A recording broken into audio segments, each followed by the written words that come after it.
नमस्कार मित्रों, मेरी श्याम वचन चैनल में आप सबका स्वागत है। आज हम सुनेंगे भगवान जगन्नाथ और उनके मंदिर के अनसुने रहस्य। माना जाता है कि भगवान विष्णु जब चारों धामों पर बसे अपने धामों की यात्रा पर जाते हैं तो हिमालय की ऊंची चोटियों पर बने अपने धाम बद्रीनाथ में स्नान करते हैं। पश्चिम में गुजरात के द्वारिका में वस्त्र पहनते हैं, पुरी में भोजन करते हैं और दक्षिण में रामेश्वर में विश्राम करते हैं। द्वापर के बाद भगवान कृष्ण पुरी में निवास करने लगे और बन गए जग के नाथ अर्थात जगन्नाथ। पुरी का जगन्नाथ धाम 4 धामों में से एक है। यहाँ भगवान जगन्नाथ के बड़े भाई बलभद्र और बहन सुभद्रा के साथ विराजते हैं। कहा जाता है कि भगवान श्री कृष्ण ने जब अपनी देह छोड़ी और उनका जब अंतिम संस्कार किया गया और जब उनका पूरा शरीर पंच तत्वों में मिल गई, लेकिन उनका हृदय नहीं नष्ट हुआ और बिल्कुल एक जिंदे इंसान की तरह धड़क रहा था और बिल्कुल ही सुरक्षित था। और ये बात बहुत कम लोग को पता होगा। आज भी यह हृदय बिल्कुल सुरक्षित है, जो कि जगन्नाथ भगवान की काठ की मूर्ति में बसा हुआ है और धड़कता रहता है। जब भी भगवान जगन्नाथ मंदिर की सफाई होती है तो ये सोने से बने हुए झाड़ू से होती है। भगवान जगन्नाथ को कलयुग का भगवान भी माना जाता है।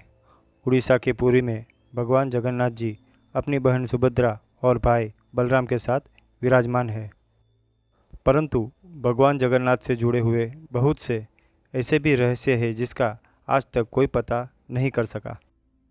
जगन्नाथ भगवान की प्रतिमा हर 12 वर्ष बाद बदली जाती है और जब प्रतिमा को बदलाना होता है तो पुरी में हर जगह की लाइट बंद कर दी जाती है। मंदिर के चारों तरफ CRF सेना लगा दी जाती है ताकि कोई भी व्यक्ति मंदिर में घुस ना पाए। मंदिर में भी पूरी तरह से अंधेरा रहता है और पुजारी के आँखों पर भी एक पट्टी बांध दी जाती है और पुजारी अपने दोनों हाथों में दस्ताने पहनकर पुरानी मूर्ति में से एक ब्रह्म पदार्थ निकालकर नई मूर्ति में डालता है। पदार्थ कहाँ है आज तक कोई पता नहीं कर लगा सकता है और हजारों वर्षों से एक मूर्ति से दूसरी मूर्ति में परिवर्तित करते रहते हैं। यह एक ऐसा अलौकिक पदार्थ है जिसको छूने पर इंसान का पूरा शरीर भस्म हो जाता है। माना जाता है कि इसका संबंध भगवान श्री कृष्ण से है। जब जगन्नाथ भगवान की प्रतिमा बदली जाती है तो उसके साथ साथ मंदिर के हर प्रतिमा को बदल दिया जाता है। प्रतिमा तभी बदला जाता है कि जब आषाढ़ के 2 महीने आते हैं। वैसे ऐसा 12 से 14 सालों में एक बार होता है। जब ऐसा होता है तो इसे नवकलेवर कहते हैं। लेकिन आज तक कोई भी पुजारी ये नहीं बता पाया कि वो पदार्थ क्या है जिसे एक मूर्ति से दूसरी मूर्ति में डाली जाती है। जिन पुजारियों ने उस पदार्थ को हाथ लगाया है उनका कहना है कि यह खरगोश की तरह उछलता रहता है और आज भी हर साल जगन्नाथ यात्रा के पहले वहाँ का राजा स्वयं अपने हाथों से झाड़ू लगाता है।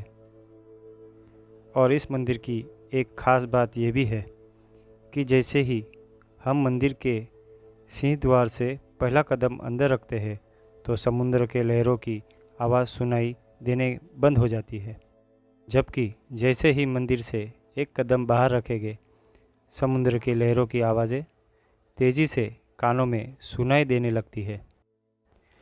अक्सर मंदिरों के ऊपर पक्षी बैठे हुए दिखाई देते हैं, परंतु जगन्नाथ मंदिर के ऊपर से कोई भी गुजरता हुआ नहीं दिखाई देता और मंदिर पर लगा हुआ झंडा हमेशा हवा के विपरीत दिशा में लहराता है।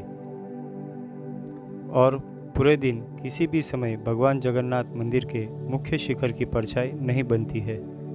मंदिर के लगभग 45 मंजिल ऊपर लगे झंडे को प्रतिदिन बदला जाता है, क्योंकि ऐसा माना जाता है कि अगर एक दिन भी यह नहीं बदला गया तो मंदिर पूरे 18 सालों के लिए बंद हो जाएगा और मंदिर के शिखर पर एक सुदर्शन चक्र लगा हुआ है, जिसको हर दिशा से देखने पर उसका मुख आपकी तरफ ही दिखेगा। मंदिर के प्रसाद जब बनता है तो उसको पकाने के लिए एक के ऊपर एक बर्तन रखा जाता है और नीचे लकड़ियों की आग लगाई जाती है और सबसे ऊपर रखे हुए बर्तन का प्रसाद सबसे पहले पकता है। जगन्नाथ भगवान मंदिर में कभी प्रसाद घटता नहीं है और सबसे आश्चर्य की बात यह है कि मंदिर के कपाट जब बंद होते हैं तो प्रसाद भी अपने आप समाप्त हो जाता है।